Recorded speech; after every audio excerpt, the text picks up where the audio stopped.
بسم اللہ الرحمن الرحیم۔ رسول اللہ صلی اللہ علیہ وسلم نے فرمایا، جب بھی مومن کسی پریشانی، بیماری، رنج و ملال، تکلیف اور غم میں مبتلا ہوتا ہے، یہاں تک کہ اسے کانٹا بھی چبھتا ہے، تو اس کے بدلے میں اللہ تعالیٰ اس کے گناہ معاف کر دیتا ہے۔ جب آپ کسی کی اولاد کی تکلیف پر اپنی اولاد کی طرح ہم کھاتے ہیں، تو آپ سے اولاد کا ہم ہٹا دیا جاتا ہے کہ اس نے اپنے حصے کا ہم دوسری کی اولاد پر کھا لیا ہے۔ یوں آپ کی اولاد ہم سے نجات پا جاتی ہے۔ جب آپ کسی کے بوڑھے باپ کے لیے سیٹ سے کھڑے ہوتے ہیں، تو آپ کے باپ کے احترام میں کھڑے ہونے والا بھی اسی بس میں سوار کر دیا جاتا ہے۔ جب آپ کسی کی ماں، بہن، بیٹی کی طرف اٹھنے والی غلط نگاہ پھیر لیتے ہیں، تو اللہ آپ کی ماں بہن کی عزت کی بھی حفاظت کرتا ہے۔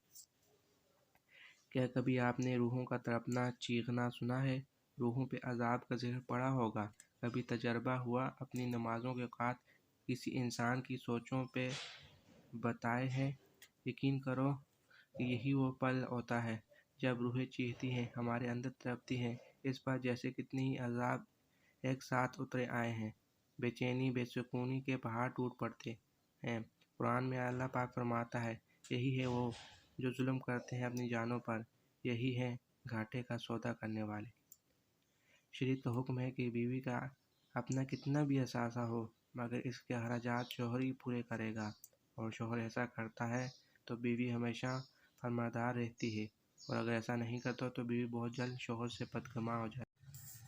جب کبھی آپ خود کا موازنہ کرنا چاہو کہ اللہ پاک آپ سے راضی بھی ہے کہ نہیں، تو رات کی تنہائی میں دھیان لایا کرو کہ کتنی دفعہ نام محمد صلی اللہ علیہ وسلم آپ کی زبان پر آیا، کتنی دفعہ درود پاک پڑھایا گیا آپ سے دن بھر۔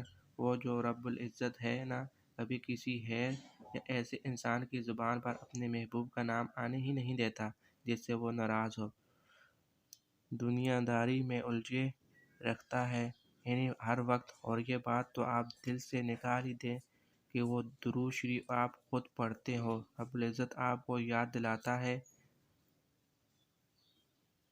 کہ پڑھو، آپ کا دھیان اس طرف لاتا ہے کہ پڑھو درود شریف، یاد کرو کہ اچانک آپ کے دل کو اداس اور بھاری کر دیا جاتا ہے تو آپ فوراً درود شریف پڑھنا شروع کر دیتے ہیں۔ یہ بھی عنایت ہے میرے رب کی، صلی اللہ علیہ وسلم۔